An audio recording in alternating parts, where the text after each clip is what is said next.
difficulty holding onto plates and saucers, holding up pitchers of water.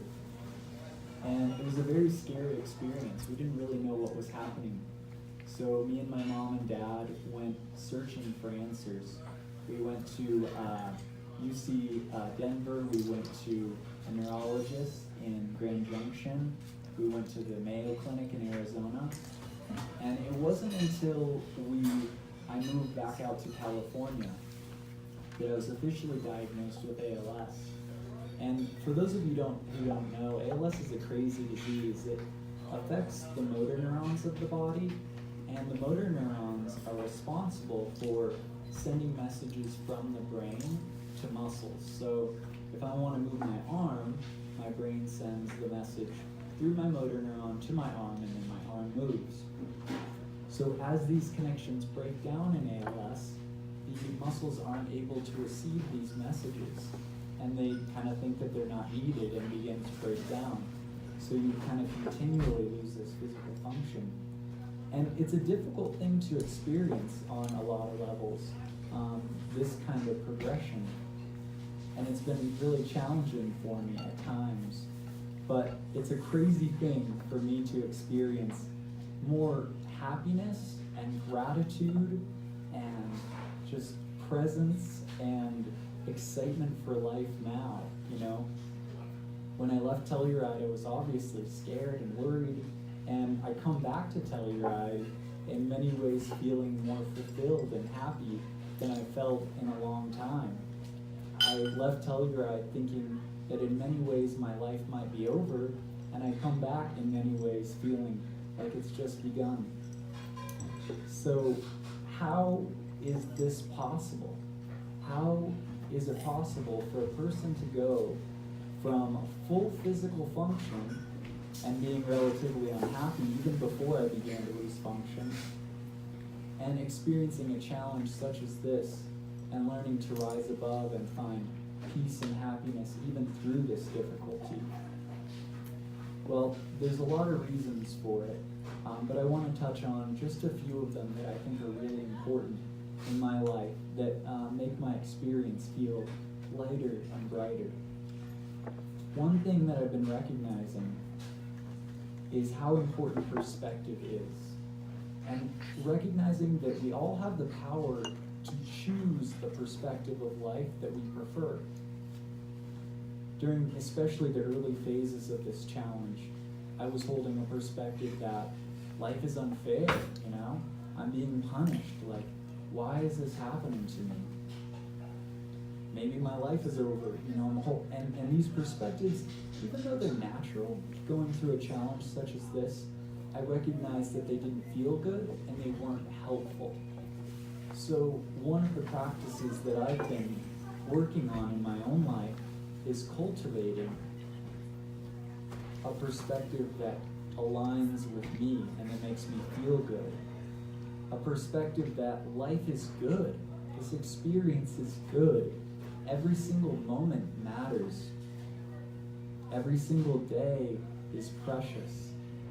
And even though challenge is hard, especially challenge of this magnitude, when we learn to embrace the challenges as if they are teachers here to teach us something, and I'm learning to become a student of life, and learning and growing, life gives us rewards, not only in terms of knowledge or things that make us feel better. Let me see. The rewards that you gain through the challenge are a greater sense of knowing of what works for you and what doesn't work for you. It's like learning to find a path and navigating a path, the higher road, a road that feels better. Another important element for me is recognizing that I had actually been waiting to be happy for the longest time, and I think everybody kind of does this to a degree. When you think that you might have 50 more years of living or more, to recognizing that you might have 5 or less, all of a sudden all these things that used to seem important don't seem as important anymore. And you recognize what's really important is friends and family and just appreciating the present moment. So the poem that I'd like to read for you today, this first one, is really about that. It's about coming to appreciate life more fully and just embracing the present moment as it arrives. It's called The Great Oak. Yeah, sure. Thank you.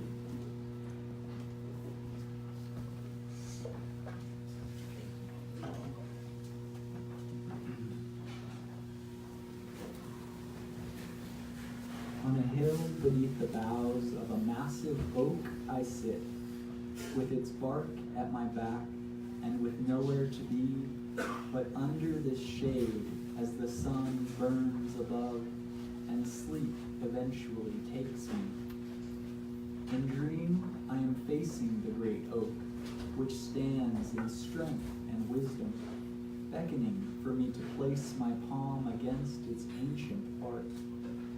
As I do, the world begins to sway, as lines and definitions fall away, and suddenly I am no longer me, but the great oak tree I am.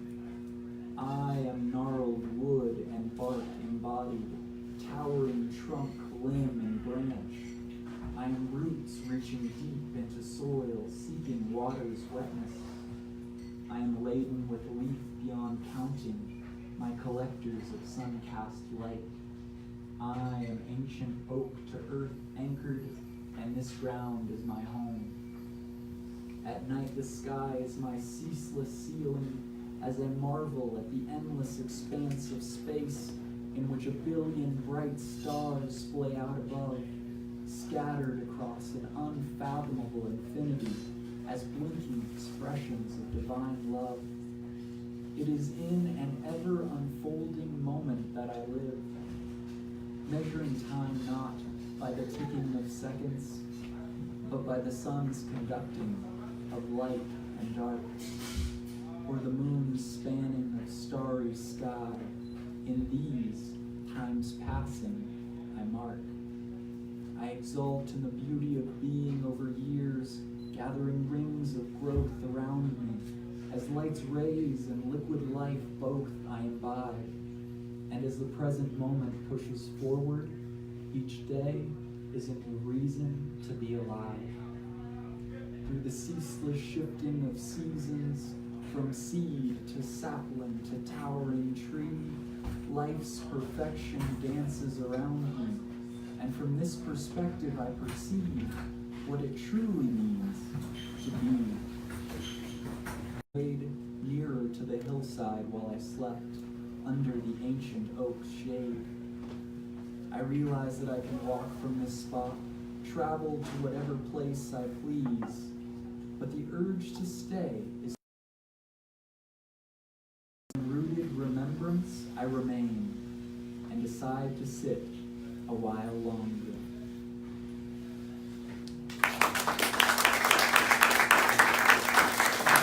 Thank you, guys. So I'm going to do a couple more poetry readings as we get to hang out here, but for now, I just want to kind of mingle and hang out with you guys for a few, and again, it means the world to me, you guys being here and hanging out for a few, and it fills my heart with gratitude, getting to, see people and these old connections and create new connections. So thank you again for being here, guys. Truly. Ryan? Yeah. Where was the oak tree? Oh, the oak tree was when I first moved to Yountville in California. There was a big tree that I used to hang out at, and it had a palpable energy about it. Some of those really old trees, you can feel it. You can just feel this energy field around it. And I used to just hang out underneath it and just spend time there being, and it was a beautiful thing. So that kind of helped to inspire that poem for me. Yeah. All right, so we'll read again in a couple minutes, but just gonna roll around and hang out with you guys for a few if that's cool.